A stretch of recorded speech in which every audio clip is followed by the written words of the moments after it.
What on earth is my husband doing? Today is the big day, our daughter Emily's wedding. Almost all the guests have gathered.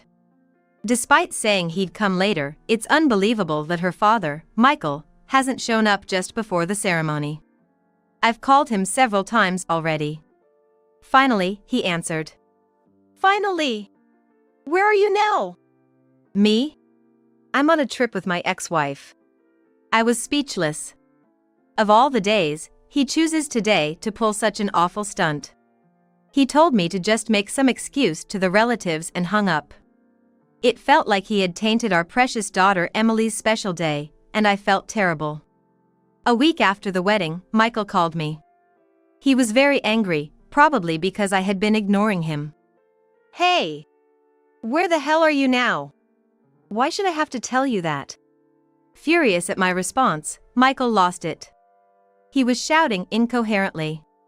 It was only natural that he'd lost his composure to this extent. After all, I had razed his house to the ground. My name is Kelly. I'm 52 years old. I work part-time at a grocery store. Being a modest and quiet type, I was single until I was 30. I thought I'd probably never get a chance to marry, being as introverted as I was. Back in my youth, I lived my life looking downwards, engulfed in such negative thoughts. Michael was introduced to me by a friend of my late mother. One day, out of the blue, she contacted me, insisting I meet him. I agreed to meet just once and was surprised to see he had brought along a child. Wait, you didn't know? That lady, she's a bit scatterbrained. Michael was holding a baby girl about a year old. Her name was Emily. When Emily suddenly started crying, she stopped as soon as I took her in my arms. Michael's previous wife was quite fickle, having left him after finding another man. Emily needed a mother. I agreed to become her mother at Michael's request. The early days of our marriage were definitely happy. Busy with taking care of Emily and work, the days flew by. We lived in my house at the time. A house took over from my father Tom. It was a bit old but a cherished home with a garden. Life was hectic, juggling home, work, and the daycare. I think Emily was about 5 years old when I started noticing a change in Michael's once quiet demeanor.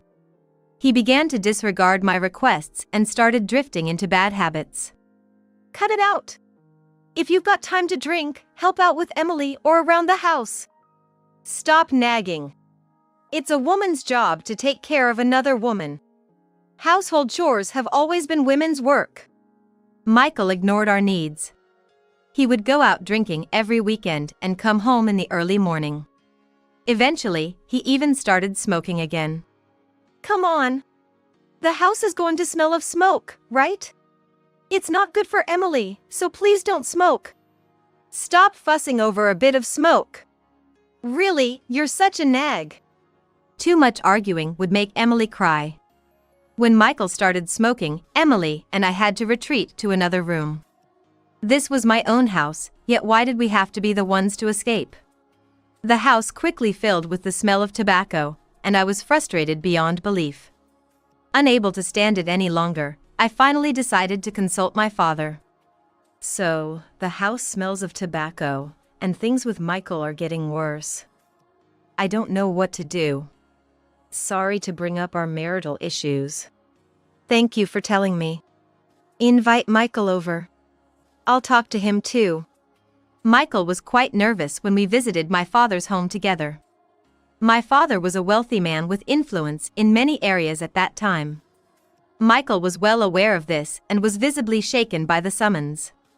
Even his company's executives warned him not to upset my father. Although it's not right to meddle in a couple's affairs, my father's voice was grave. You should really quit smoking, Michael. It's not good for your health, and certainly not for Kelly and Emily. Could you please not make my daughter so sad? All right. I'm sorry. After being scolded by her father, Michael sincerely admitted his faults. He genuinely apologized to me and our daughter Emily, and the atmosphere softened. But when we got back home, everything was back to normal. Now he sneaks around to smoke. Moreover, Michael started visiting my father alone, claiming they needed to discuss men's business about a project he wanted to pursue. I felt uneasy, but since my father said nothing, I just let it be. Just when Emily became a junior high school student, I discovered Michael's affair. Moreover, after hiring a detective, it appeared that the other woman was his ex-wife, Sharon. Starting a relationship again with a woman he was supposed to have divorced, what kind of nerve is that? Her name is Sharon. Sharon is quite beautiful. I wondered why he had divorced such a beauty. Anyway, I didn't want our sensitive daughter to suffer because of her parents' relationships. I waited for a moment alone with Michael to show him the photos of his affair and sternly warned him. The affair is already uncovered, you know? And it seems the other woman is your ex-wife. You took these secretly? You went to such lengths? Don't laugh. I'm serious. Please, stop doing this. Tell her, not me. She keeps insisting on getting back together. Everyone. Why are all the women around me so selfish? Angry, Michael left despite my attempts to stop him. It felt like he was just pretending to be angry to dodge the issue. I realized I needed to investigate further how his relationship with Sharon rekindled. This situation is absolutely not right. Normally, shouldn't he distance himself from his ex-wife considering his current family? I am his partner now. I wish he would act with me and Emily as his priorities. I made this appeal to him. But every time we talked, he just looked annoyed. He wouldn't take me seriously. Gradually, I began to resent him and our marriage grew cold. Whenever I asked him to stop the affair, he'd retort, "Tell her." Thinking there was no end to this, I resolved to meet Sharon myself. I sent a letter to the address I had confirmed through the detective agency and called her to a cafe. The impact of meeting Sharon for the first time is unforgettable. The moment she saw me, she smirked triumphantly, as if to say she was far superior as a woman. "What do you want to talk about?" "I'm quite busy, so please make it quick." "Yes, you seem busy. Must be hard managing so many men at once. I'd like to learn your scheduling secrets." "What? You called me here to fight? If that's what you want, I'm game." Her response took me by surprise. Maybe because she looked down on me at our first contact. Uncharacteristically, I snapped back with a sarcastic remark. This wasn't right. I came here to have a rational discussion. Regaining my composure, I apologized to Sharon for my rude remarks. "I'm sorry. That was not right of me. I didn't mean it. Please, just don't see my husband anymore. It's not good for Emily's upbringing." "Oh, that's what this is about. Well then, how about you prepare $50,000 as a severance payment?" Severance payment? Why should I be the one to pay that? Aren't you the daughter of a wealthy family? Just cough it up. Oh, you can't? Wasn't this about Emily's education? No? Was your love for your daughter just lip service? What a spiteful woman. I didn't want to be lectured about love by someone who had abandoned her daughter like she did. Sharon's attitude seemed to reflect jealousy and anger towards me, a wealthy heiress. Her troubled past, being abandoned by her delinquent parents and shuffled among relatives, was evident. Ultimately, our discussion led nowhere. Sharon left without even paying for her coffee. When I told Michael about meeting Sharon, he simply said, "Oh, really?" I was furious. From around the time I met Sharon at the cafe, strange things began happening at home. Items frequently went missing. My clothes, bags, shoes, and jewelry were disappearing. Thinking this was odd, I confronted Michael and he replied, "I just borrowed them." How can you just borrow them without asking? What did you do with them? Did you lend them to some other woman, perhaps Sharon? What? That doesn't matter. It's none of your business. It is my business. Imagine how I feel having my things borrowed without permission. What happened to the borrowed items afterward? Unfortunately, the missing items never returned. I even spotted the same items in a marketplace once. Despite my persistent questioning, my husband claimed he didn't know or remember, eventually getting angry. I decided to store my belongings in locked cabinets, drawers, and closets. Speaking of keys, the key to the cottage had also mysteriously disappeared. It was the key to the cottage I used occasionally during my single days, borrowed from my father. When I confronted my husband, he reported that he had been using it as a getaway. The thought that it might have been used as a replacement for a hotel made me shiver. Our marriage continued to drift apart. The only thing keeping us connected was our daughter, Emily, who was finally getting married. Her fiancé was from the same university as her, 3 years older than her. He was already working and had been assigned a job transfer far away. He had asked Emily to marry him and move with him during their relationship. After graduating from university, Emily wanted to have the wedding immediately, and I sincerely congratulated her. Emily, congratulations! I'm so happy for you. Thanks, Mom. Everything is thanks to you. I'm really sorry. You've been through so much because of Dad. But you've always endured it for me. I know everything. That's why I'm so grateful. Emily. It's okay. This isn't something you should worry about. This is an issue between your father and me. Just focus on finishing your studies and have a happy marriage, okay? Yes. Thank you so much, Mom. To be honest, I regret marrying my husband. But meeting my daughter was different. I'm thrilled to be her mother. It feels like a chapter will close when she builds her own happy family. I've decided to divorce my husband. These were my thoughts behind the scenes of my daughter's marriage talks. Later, Emily graduated from university as planned. She intended to support her husband as a homemaker after marriage. On the wedding day, Emily and I entered the venue first. Dressed in a wedding gown and made up beautifully, she looked stunning.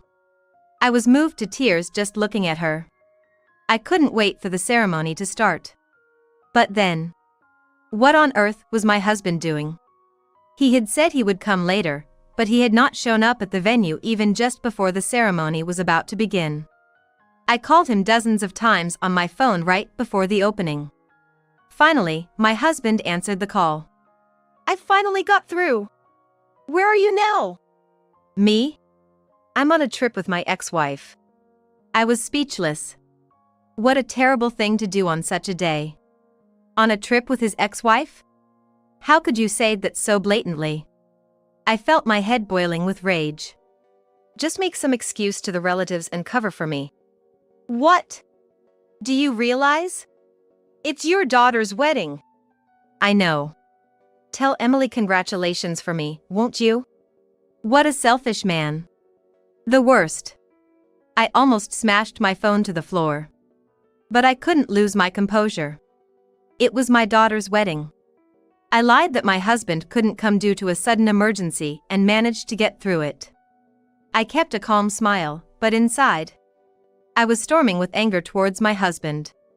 A week after the ceremony, I received a call from my husband for the first time in a while. I had been ignoring him because it was annoying, but he kept calling persistently. It was a barrage of calls. Reluctantly, I answered, and as expected, he was very angry. I finally got through. Where are you right now? Why should I have to tell you that? It doesn't concern you. It doesn't have anything to do with it. I am your husband, aren't I? He arrogantly snapped, completely frenzied. His voice was so strained it was barely audible. But it was somewhat expected. After all, I had leveled his house. Coming back to no house, how could you possibly do that? What did you do with it? I just demolished it because it was old. Of course, I consulted with your father first. A contractor friend cleared it in 2 days. I'm thinking of putting that land on the market. What about my stuff? My clothes and everything else? Where did all that go? You didn't just throw them away or sell them, did you? Because that would be unforgivable. Considering you've been taking people's things without permission and lending or selling them, you're one to talk, right? But don't worry, all your belongings are safely stored somewhere. Relieved, my husband sighed heavily. It seems he was very worried about what had happened to his belongings. He was probably anxious that I might have disposed of them. Tell me where it's kept, give it back now, he demanded, barking more than asking. Everything was going according to plan. If you want to know, you'll have to divorce me first. What? Divorce? Are you fine with Emily growing up with just one parent? Appalling. How long are you planning on using that excuse? Emily is already an adult. Trying to tie me down now by bringing up our child is absurd. Of course, Emily knows that I've been considering divorce. I've discussed it with her father as well. There's no need to hesitate in kicking this man out of my life. Accept the divorce first. Then we'll talk. If you really dislike that idea, you will lose all your precious belongings. Do you still want to remain married to me that badly? Are you crazy? Who would want to be with a woman like you? I thought so. Sharon is prettier, isn't she? So, what will it be? Will you accept the divorce, or would you rather throw everything away? I need you to decide quickly. Fine. If it's divorce you want, it's divorce you'll get. My husband must have been vaguely thinking about my father's inheritance. Staying married to me might someday make him very rich. But my father is still very healthy. He looks like he could live to be 100. Who knows when that someday will come, and our relationship is only getting worse. He must have made his decision after weighing various considerations about gains, losses, and future expectations. I'll sign the divorce papers or anything. Where are you living now? I'll come to you. Tell you my address? I can't do that. What if you show up uninvited or start stalking me? I'll contact you later about when and where we can meet. Don't get all high and mighty. Who do you think you are, Kelly? You know what, just remember this. You might want to think about whether you're really in a position to be raising your voice. Do you even understand how angry I am after all the unilateral decisions you've made so far? He had taken too many liberties, ignoring my feelings entirely. As a result, our relationship was irreparably damaged. I had tried to reconcile for the sake of our daughter, but he repeatedly pushed me away. He and his still-connected ex-wife deserved some form of retribution. A few days later, I called my husband and told him to bring his ex-wife and come to my parents' house. When they arrived on the appointed day, both my husband and his ex-wife looked suspicious. Like stray cats who had unwittingly wandered into someone else's territory. They were lost, scared, and confused. They should have acted more confidently. But perhaps it was too much for them. Before them sat my father, looking grim as if he were about to unleash thunder. The fear was palpable on Sharon's face as she met my father for the first time. Before we discuss the divorce, there are a few things I need to clarify. Michael, you've been using our family cottage without permission, haven't you? Along with Sharon here, right? Well, I used it, but not without permission, right? Kelly knew too, didn't she? Don't act as if I had given my consent. You just took the keys and used it, informing me unilaterally afterward, didn't you? You two have been trashing our cottage, haven't you? Never cleaning up after yourselves? Well, I plan to clean up the next time we used it. When I was contacted by the cottage management company about the disarray, I was shocked. My husband and his ex-wife had left the place a total mess, with all kinds of trash just strewn about. Clean up next time? That was clearly a lie. They probably thought it would be fine just to leave it for me or the management company to clean up. Moreover, it seems that some equipment was damaged by objects hitting it, and the floors and tables are dirty with stains from drinks and food. I've also been told it smells strongly of tobacco overall. Did you smoke in that cottage? I had hung a valuable painting I bought when I was younger. About that, Dad. It seems that the paintings you collected aren't hanging in the cottage anymore. These two seem to have sold them off at an online auction. What? How could they do such a thing? After all the trouble I went through to collect them. I was shocked when I found out. I couldn't believe that my husband and his ex-wife would go as far as to do that. The grief my father felt from having his precious painting collection sold off was profound. The fury in my eyes when I addressed my husband was palpable. He was at a loss for words. What's this about? Did I give you those paintings at the cottage? I don't recall ever discussing that. Well, I'm so sorry. It was a moment of folly. Return of the paintings or compensation for the damage. Payment for the repairs needed to restore the cottage to its previous state. All these costs will be billed to you, my father stated solemnly. What else could my husband do but nod? But my father's words didn't end there. Michael, you received a loan from me, remember? Yes, about $50,000. You lent it to me. What did you do with it? Wasn't it supposed to be for a new business venture? I haven't heard any follow-up. It hasn't fizzled out, has it? Well, my husband faltered, obviously struggling to say something. He was sweating profusely, unable to keep his gaze steady. Seeing my husband's pathetic state, my father sighed in exasperation. Be honest. That business venture was a lie, wasn't it? You received the loan under false pretenses. If you didn't know, let me inform you that what you did could be considered fraud. No, that's not true. I didn't mean it like that. Was the business plan also a lie? Fraud is a serious crime, you know? You could face up to 10 years in prison. There are no fines, only mandatory labor if convicted. I'm so sorry. I lied. Finally, my husband apologized. He must have realized that lies and excuses weren't going to work anymore.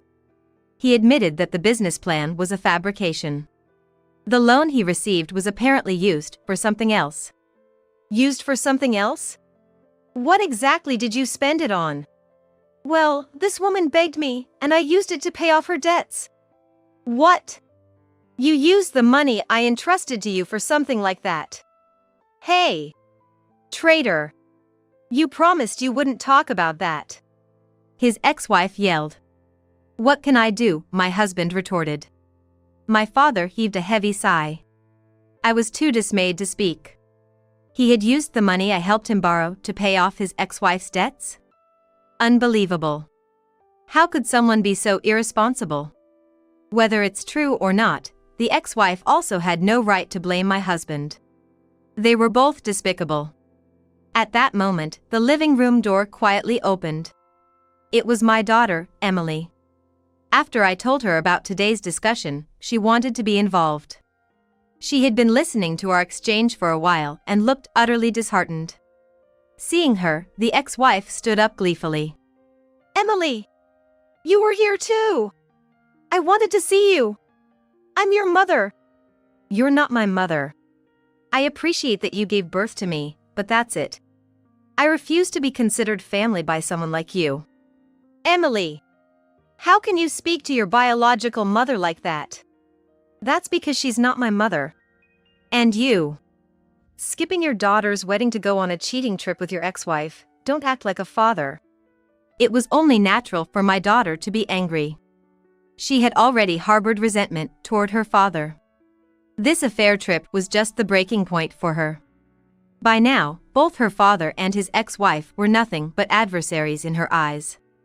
Just so you know, my husband is the nephew of the chairman of the parent company where you work. He's very close and dear to him. The chairman's? Emily, why didn't you tell me something so important? I thought I did. If you didn't listen, that's on you. But at this point, it doesn't matter.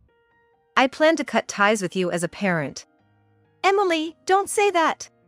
My daughter is well aware of how much my husband has tormented me.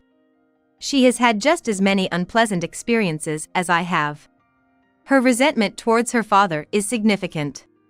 She intends to tell her husband everything, and my husband turned pale. Stop it! What if the chairman glares at me? If he glares, so be it. You've done enough to deserve it, haven't you? In my eyes, as a daughter, you're the worst as a person, a parent, and a man. Emily, stop that. Don't speak to your father like. Don't act like a mother. I will never acknowledge you two as my parents. The many disgraceful acts of my husband will likely reach the chairman through my daughter's husband. And from the chairman to the president, and from the president to his immediate supervisor, impacting his reputation at work. My husband was already on the verge of tears. But it's too late for regrets. There's no stopping my daughter now. She then turned her sharp gaze to her birth mother. Mom told me that you've been involved with other men besides my father. And not just one, many. You've been lying about your age and continuing those relationships, haven't you? Well, I won't say it's not true. Thinking that I share the same blood as someone like you makes living unbearable. Promise me you won't show your face to me ever again. Got it? Okay. The ex-wife looked feeble. To her, my daughter was probably seen as a safety net for times of need. Her plans to lean on her if anything happened clearly backfired. My daughter despises her birth mother to the core. Whether it's her biological mother or not, being disliked ends it all. Seeing the disheartened ex-wife, I decided it was time to deliver her the final blow. I'm going to inform your affair partner's spouses about your infidelity. Is that okay? What? Hey, stop. By what right do you do such a thing? If you dislike that, compensate for the damage you and my father have caused us. Split the costs with him. Me, split with Michael? Why act surprised? Did she think she could escape the troubles alone? The unauthorized sale of items. The mess made at the cottage. And the emotional damage. The damage we suffered from my husband and his ex-wife was substantial. I declared my intent to hire a lawyer to detail the damages and demand compensation. As my husband signed the divorce papers, the ex-wife continued to sob miserably. Our divorce was finalized a few days later. I gave him the password to the storage where his belongings were kept and billed him for the usage period. How much of a deadbeat he was at home, a nuisance to his wife and child. His true nature reached the president through Emily's husband and the chairman, spreading rapidly within the company. Especially shocking to the employees was the fact that he went on a trip with his ex-wife on the day of his daughter's wedding. Unthinkable as a parent. Deeply flawed as a person. Such bad reputation circulated widely. If the employees were making a fuss, it was inevitable that the business partners heard as well. That company houses the worst kind of man. Rumors grew maliciously, cornering my ex-husband. He resigned half a year after our divorce due to the disdainful looks from those around him. Just moving to another company and starting anew wasn't an option. Given his age, re-employment wasn't easy. Despite applying to many places, he remained unemployed, time just passing by. He faced a lawsuit for damages from my father, and I demanded alimony. With no savings left. My ex-husband struggled financially, got caught shoplifting, and ended up in police custody multiple times. The ex-wife's life became miserable as well. She was jointly liable for the payments to my father and me. She failed in her attempts to get her affair partners to pay up. Moving too boldly, her infidelity was discovered by their partners. As a result, she faced forcing her to work even though she had been unemployed up to that point. She tried to leverage her looks in the nightlife industry, but it was tough. It wasn't an easy world for a woman in her 50s to jump into as a newcomer and survive. The strong-willed ex-wife caused trouble with the younger staff wherever she went and was eventually ostracized. In the end, she had no choice but to rely on her ex-husband, moving into his place to scrape by. One day, the two of them appeared before me as I was returning from work, pleading about how hard they were struggling. We're working 2 to 3 part-time jobs just to make ends meet. I'm struggling too. I can't even afford to go to the hair salon anymore, nor can I buy new clothes. Kelly, please help us. Just let us talk to your father. We get turned away at the gate. No one will listen to our new business idea. As they should. What new business? Who would believe such a lie at this point? My ex-husband passionately defended that it wasn't a lie. To me, it didn't matter. It was irrelevant. Even if his story was true, either my father nor I were interested in listening. I despise my ex-husband and don't even want to see his face. When I bluntly shared these thoughts, he burst into tears. The ex-wife had already been crying. It was pitiful to see grown adults sniveling in the street at dusk.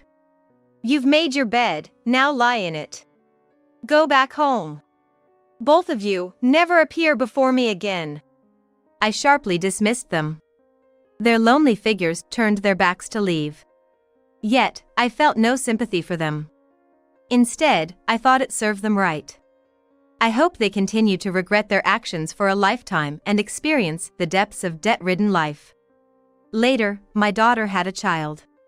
Now, she sends me pictures of my grandchild every day. While there's no blood relation, that child is undeniably precious to me. I intend to continue watching over my daughter and her family's happiness from a distance. Being entangled with such a worthless man was a waste of a part of my life. However, I am grateful that it led me to meet my daughter. For her sake, and for my grandchild's, I plan to keep living a healthy life, both mentally and physically.